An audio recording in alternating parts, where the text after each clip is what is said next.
Lady and gentlemen, welcome to Hel Talk. Yeah, I said lady because pretty sure the only woman listening to this would be my wife. But let's get into a couple of things. It's been a while since we put something out. And since it's been a while, few things have happened. Worlds is just around the corner, and that's cool. I'm not going to be there this year, so you all got a chance to win. No. um there's a couple interesting things that have come out recently as far as news is considered in the HeroClix world, and just wanted to let's just go over them. First up, WizKids. Uh, let's see, a little while ago, put out an article regarding the uh, distribution challenges that they've been having, especially when it comes to their most recent set, Lantern Legacy. What does that mean? So, everybody's aware already that at Worlds, the Lantern Legacy set is going to be legal. This was a decision that was liked by some and disliked by others. Primarily, it was liked by those that got their hands on a bunch of products and got everything they wanted out of the set. And it was disliked by virtually everybody that's not living in the United States and those that live in the United States and were still unable to get product in time, uh, that we're planning on going to Worlds. So I believe WizKids caught some flack for effectively making a decision that heavily favored those living in the States that had stores that had access to the product. I'm not saying that somebody can't win Worlds without Lantern Legacy product, but uh,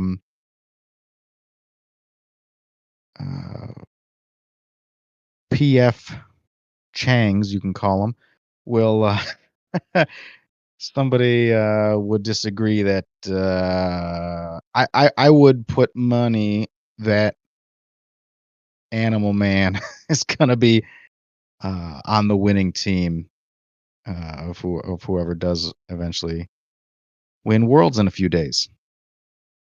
But all that being said, WizKids put out an article, short little article that just quickly went over the distribution challenges they've been having and how it relates to their international product scarcity and their domestic product scarcity. They somewhat uh, agreed that the international product scarcity was real. In the article, they admit that they say it's frustrating to see our players' excitement over various products diminish due to delays, but they say that the good news is that it's a delay and not a cancellation.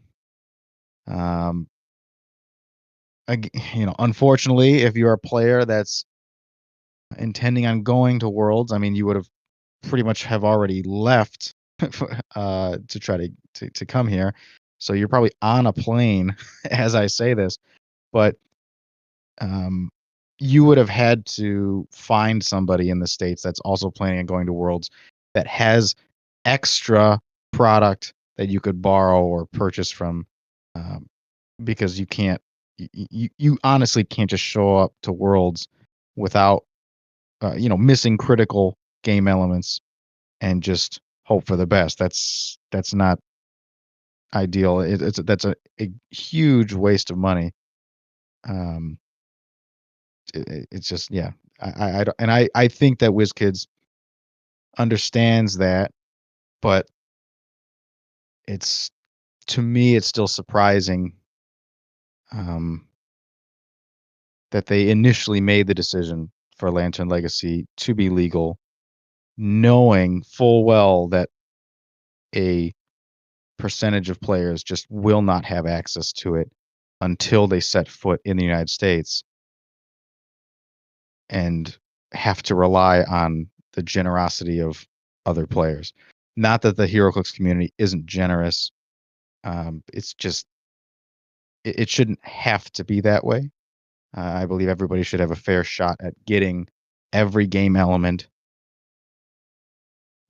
for a world tournament. I just not fully. Uh, I don't know. Moving on. Like I said, WizKids admits international product scarcity exists. And then the best part of this article is when WizKids talks about domestic product scarcity. And I'll just read you a couple sentences here of the first paragraph. It says, "We investigated your concerns about limited availability of DC Comics Lantern Legacy in local stores. The perceived shortage is due to a few factors." And there's a comma, so I'm going to pause there. They claim that this is a perceived shortage. So it's not real, guys. If your store doesn't have Lantern Legacy product, you're just perceiving it that way. It exists somewhere. All right. WizKids says that, and I'm gonna skip ahead a little bit. They say that the good news is that more product has arrived at our warehouses and will begin flowing through to retailers in the coming days. I hope you are able to get that in time. This article, by the way, was published on September 17th. Most stores that I'm aware of, the distributor ships them product usually like a Tuesday or a Wednesday. If you had any significant travel plans to go to Worlds, like if you weren't within driving a reasonable driving distance of Worlds, if you had to take a flight, I think you are kind of SOL as far as waiting for Lantern Legacy product to arrive to your local store again, because the article comes out on the 17th. They say they have more. Let's say they go, "Yep, it's shipped," and your store says, "We'll be getting it next week," and you go, "I'm leaving next week." I have to be in Memphis the night of the 24th, so I'm screwed. So you're in the same boat as everybody coming to Worlds internationally, and then you're going to have to find someone to borrow stuff from or purchase it on site, which is it's unfortunate, and it frankly shouldn't be the case ever for a world tournament, in my opinion. But going back to it, they say that it's a perceived shortage, and I've made jokes about this with my buddies and whatnot about how WizKids is specifically using language that frames this problem in a good way by saying that, again, it's not that you don't have product. It's just that you don't. It's almost like they're saying that you don't know where to look for it, because domestically there is product, but it's just not at your store. So it's like, all right, so I should order from an online vendor then, like everybody else.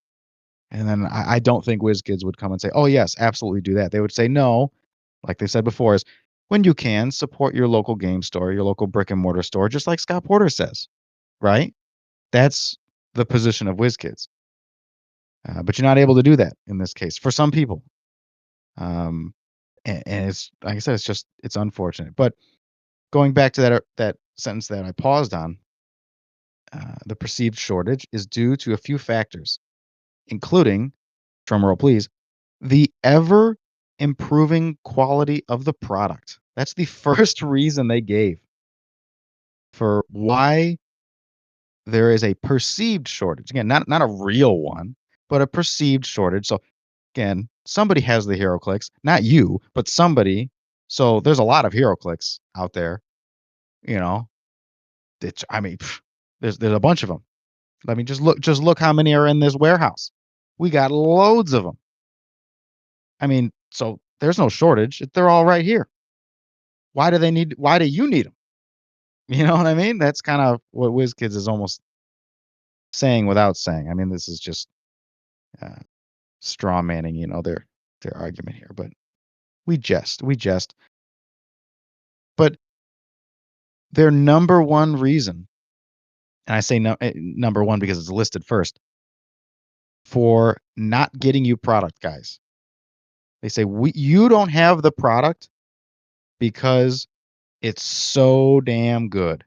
The quality of this product just keeps getting better and better. That's why you don't have it. Huh? What? I mean, man, it's like talk about when WizKids says it's pretty much saying, "Hey, distributors aren't doing a really good job. There's a lot of things that are changing in the global landscape that we really can't control, and we understand that affects you, and it affects you, a percentage of the players, significant percentage of the players that are coming to the world tournament, and they're kind of just going, well, our hands are tied." And again, this goes back to my, original kind of point that I was making before. It's just, well, then why is Lantern Legacy legal for this tournament? I I think Lantern Legacy being legal for the tournament is good, assuming everybody can get it. But clearly, everybody can't. That's why they're making this article saying that everybody can't. And again, they're just kind of they're slapping the player in the face by saying it's a perceived shortage. You guys are just you're perceiving it that way. It's not real. You know. Is this bossing say? What the hell is this? Where are we living? But they're slapping the player in the face while, with the other hand, patting themselves on the back by saying, "Oh, we are just doing such a good job here with this product. The quality of this product is just tremendous." When in reality, has it been? Has it really been? Virtually, virtually every line of product that comes out requires some sort of errata or clarification, or a key element in the product is missing, such as in the Peacemaker Iconics, they have the Peacemaker helmet equipment doesn't exist. Like the card exists, but the actual thing doesn't exist. Why? You know what I mean? Like this shouldn't happen.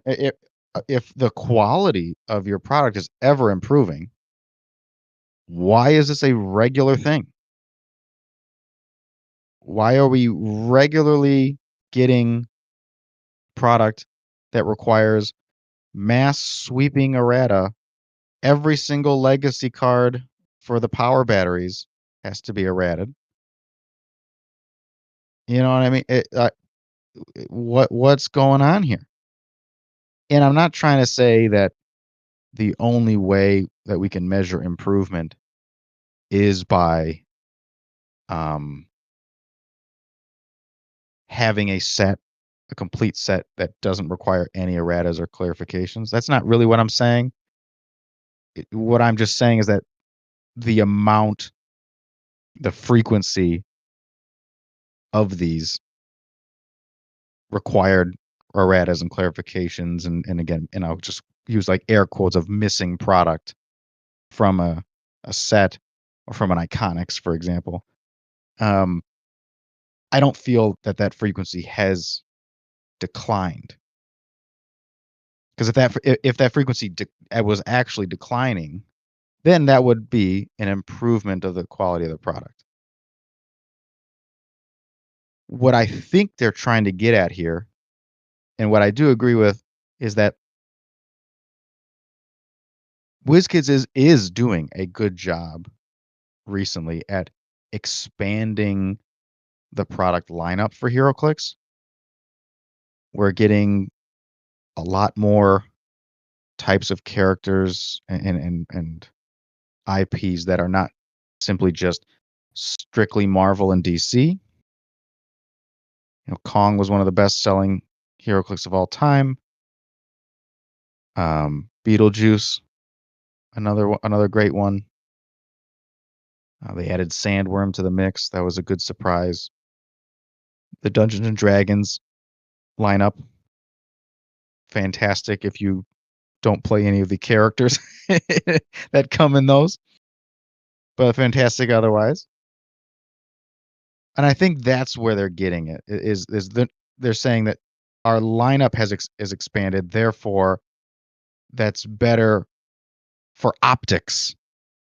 So when it comes to somebody that's or a player that's looking in from the outside and they go, "Oh, look at all these new HeroClix coming out. Wow, they're doing this now and that now. That looks cool."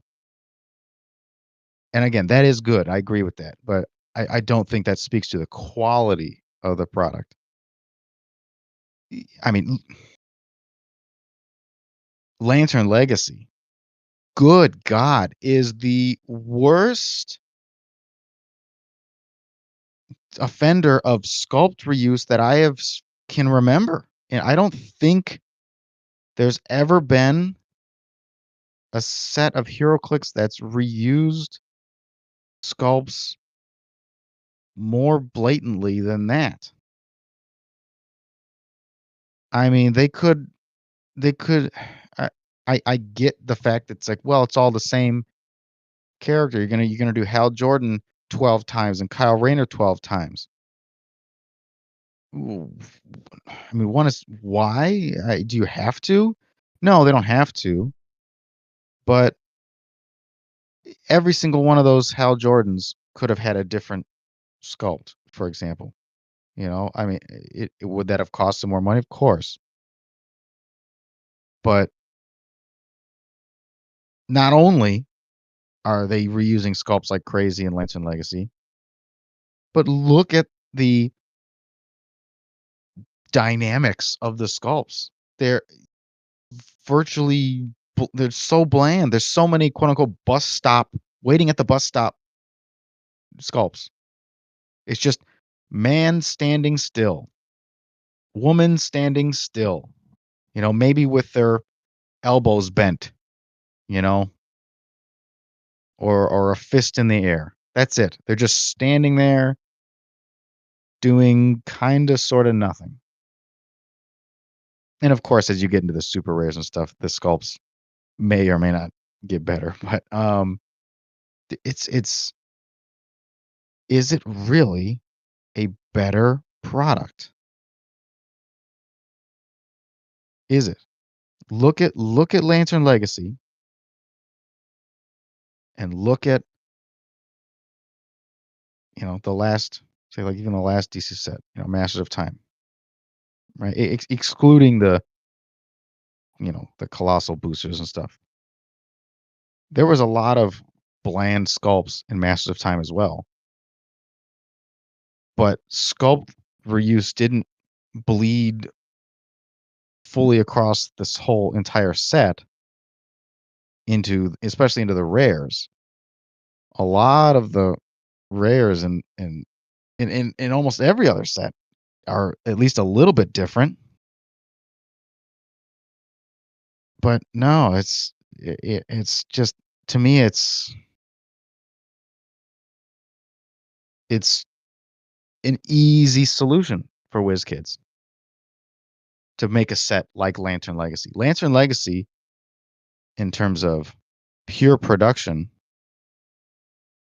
cost WizKids probably the least than many other sets in the past.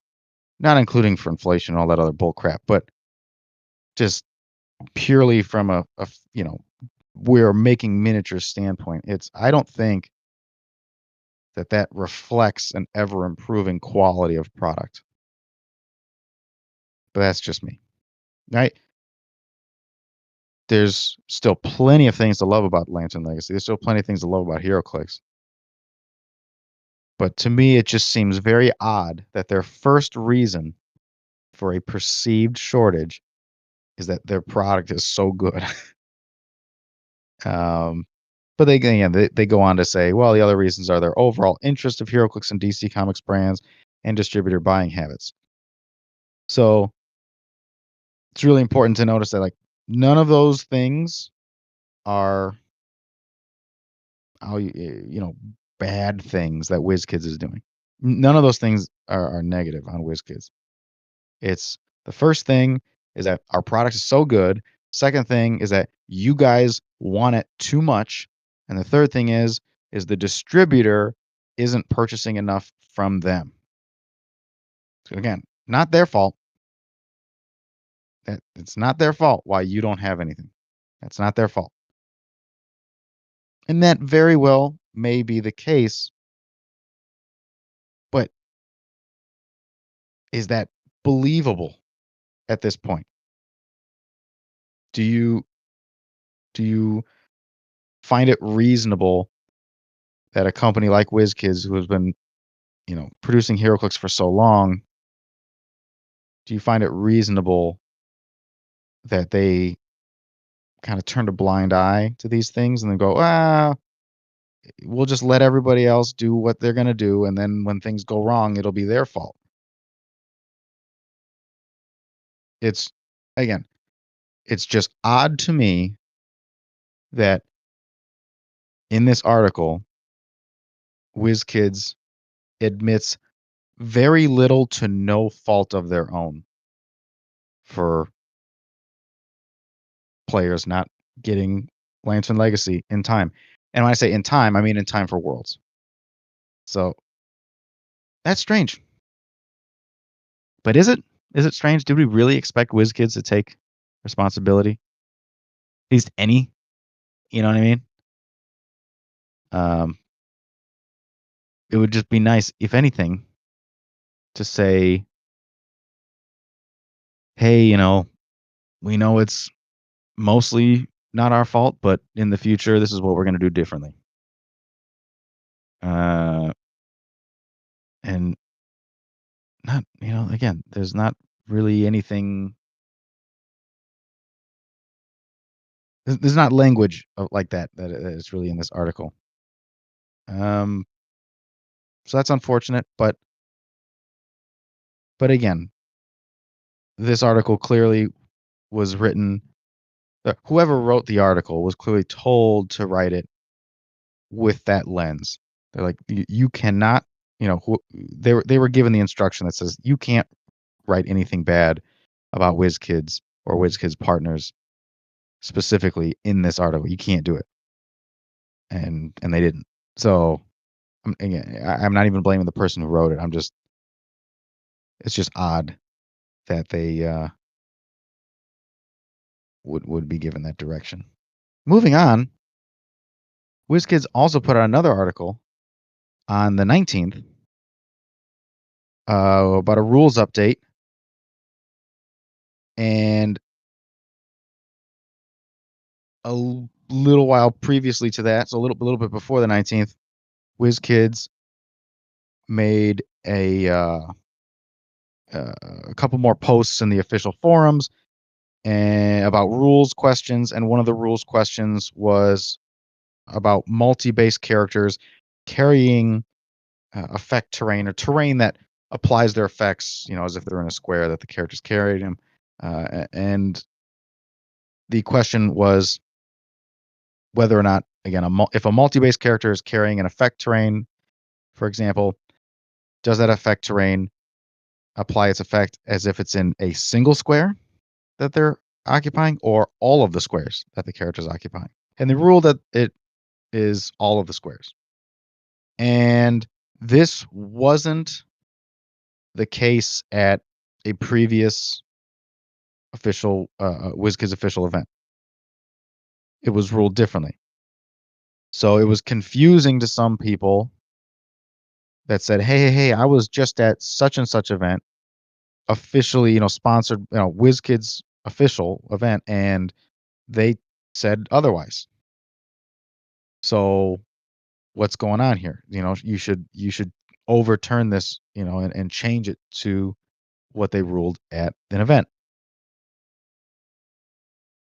I think they made the right decision here. One for the ruling. I think it cleans up a lot of other scenario based questions that would inevitably result in rules that are either be abused or would just effectively become unfair. But they also stuck to their guns in the sense that, hey, rules rulings made by judges at any event only apply to that event. And outside of it, they don't apply, especially if the rule isn't already listed somewhere else in the official rules forum.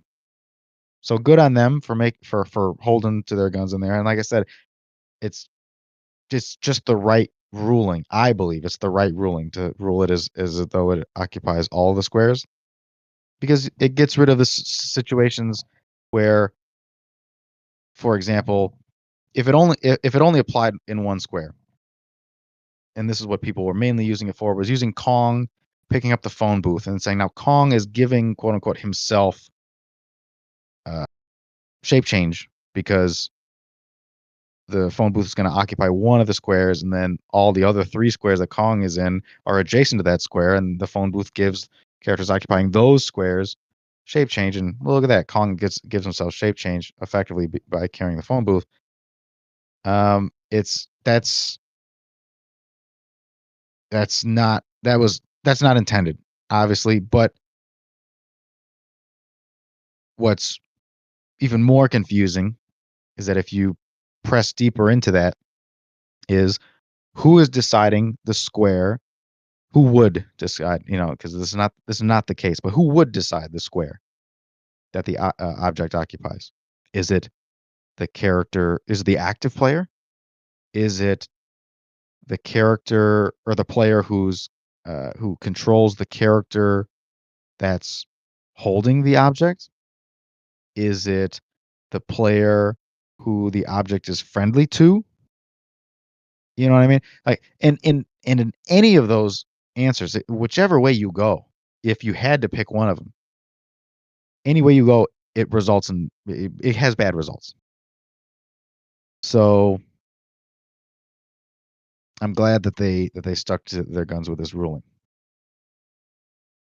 Funny enough, WizKids made another ruling. Well, before I get into this other ruling, which and for those that know where I'm going, I want to highlight a point that they made in this article, WizKids, that they made in this article about this decision that they've stuck to their guns. They said that this decision will affect the strategies of some players, and we acknowledge that the timing for this announcement is less than ideal. So some players were anticipating having Kong get shape change, and oh boy, well, Kong can't get shape change anymore. I don't think, again, he never, in my opinion, he never should have had it. I would have never ruled it that way. So I'm glad that um, that we have official confirmation that this is the way it's played now. But they're saying that this announcement is less than ideal. It's very close to Worlds. This is on the 19th. So this was 6 days prior to when Worlds begins. Funny enough, at that same time, around the same time, WizKids also made a more secret errata.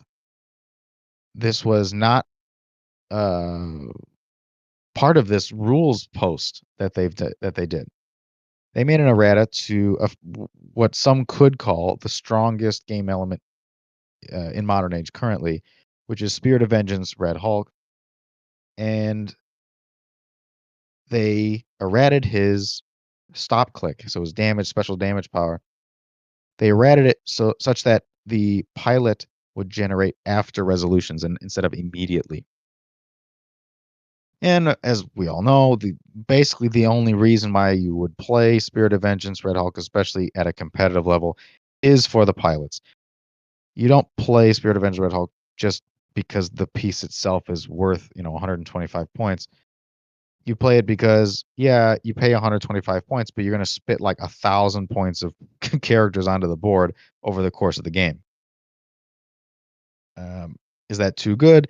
Yeah, yeah, probably, but that's 300 modern for you.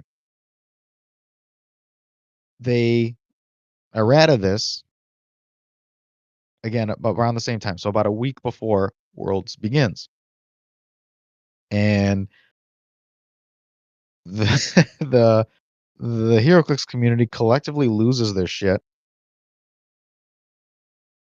and puts a lot of pressure onto the rules team over this decision. And this is again, I agree with the pressure that was put on them, but I also agree with the decision or the errata that was made. So that I see both sides, but going back to this point that WizKids made on this other ruling that they say we acknowledge that the timing for this announcement is less than ideal. An announcement like this, when I say this, an announcement like this, special object ruling, that is quote unquote less than ideal. But when you effectively neuter the core game element of many players' teams a week prior to the world tournament, that's not just less than ideal, that is unacceptable. And WizKids, whether or not they agree with that being unacceptable, they eventually did fold to the pressure that was given to them by the community. So they eventually reverse the errata temporarily, so that the errata goes into the effect on Monday the 29th, the day after Worlds. And I think this is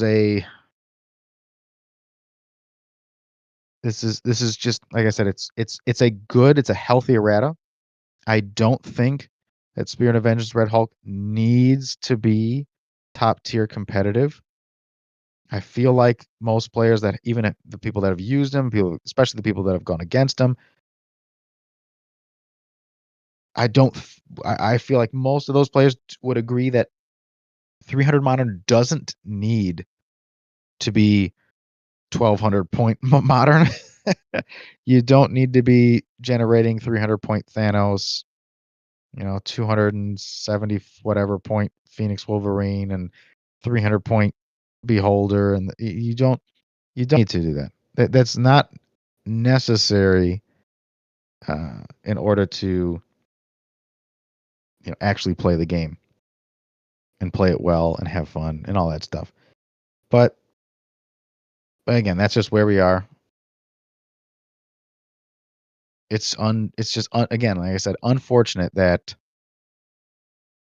WizKids would make an announcement like that with their timing being quote unquote less than ideal. So we'll see. Will Spirit of Vengeance, will he win Worlds? Probably. Probably. Will Prime Colossus win Worlds with Spirit of Vengeance? There's a good chance. There's a good chance we've seen that team do very well in many other events prior. Will we see Spirit of Vengeance be played after Worlds? Probably not. Because let's be honest, and when I say be played, I mean be played in continue to be played in competitive events, in top competitive events. Are we going to see it? Probably not. Why? Number one, the main driver for Spirit of Vengeance being an aggressive piece is Cthon.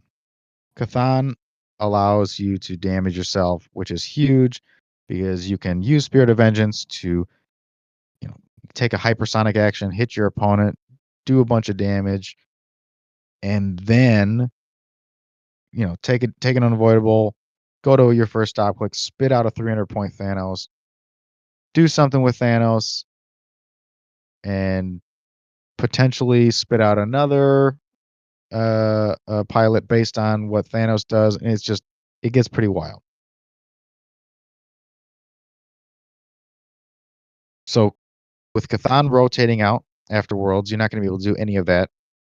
There are a couple other game effects that allow you to take unavoidable damage or just damage yourself, and whether it be with penetrating or unavoidable. But Cthon was the most convenient because it cost 0 points. Really, I mean, it cost a sideline slot, but 0 points, and it gave you the upside of +1 combat values. So you're not going to be able to get that anymore. Additionally, with this errata being live the day after Worlds, what does that effectively mean in 300 Modern?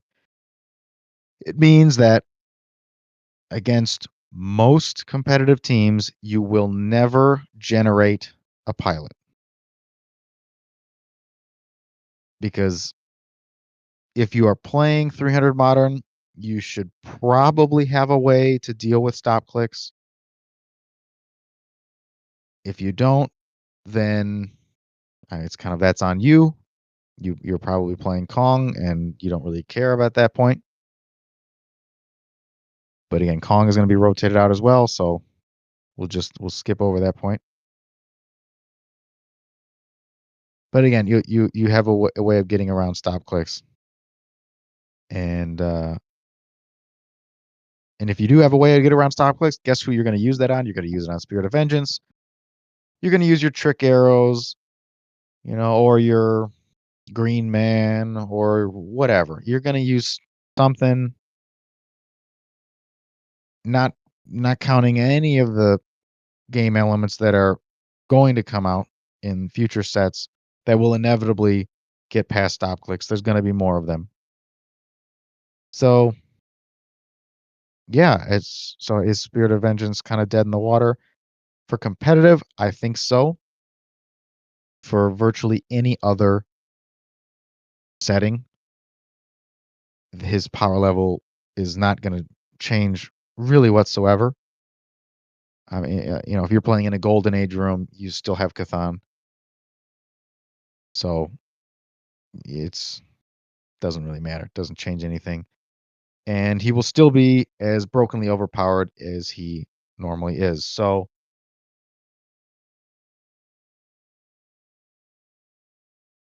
go ahead right now to the WizKids store and purchase your own Spirit of Vengeance Red Hulk for only $20, I think, or $30, or whatever they're selling it for. I think they're also selling it on their eBay store. So buy it now while you have less than a week before it gets errated. And good luck finding his legacy card because ain't nobody have an extra one of that apparently. What else is going on? What else is going on? Said Worlds is coming up. Who do we think is going to win Worlds? As I mentioned before, I think two of these three characters are going to be on the build sheet of the winning team. I think it's going to be Spirit of Vengeance Red Hulk, Prime Colossus, and Animal Man. If not all three. I can see a team with all three being used and doing absolutely well and winning the entire thing. But I'm fairly certain that a team with at least two of them are going to win. I think Animal Man is almost a shoe-in. He is the best the best thing that's really ever uh, come out in a long time.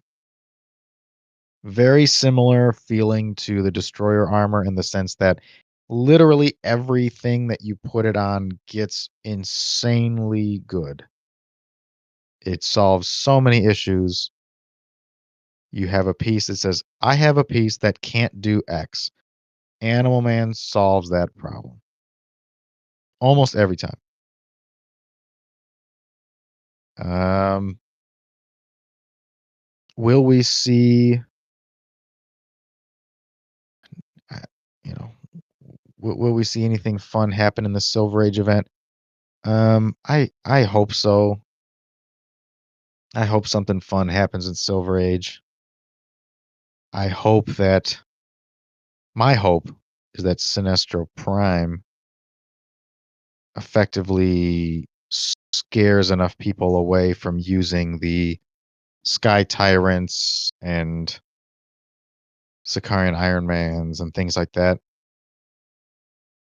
uh, because those pieces they have seen their time. They have had their day. They don't need to keep winning. I feel like everybody knows how good those pieces are. So I'm hoping I'm not necessarily hoping that Prime Sinestro wins, but I'm hoping that just his existence makes players worried enough to try something else.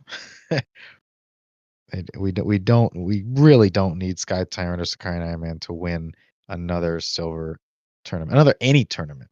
They've just it, those pieces. Oh man, they're so outrageously good, and we don't need to see it again.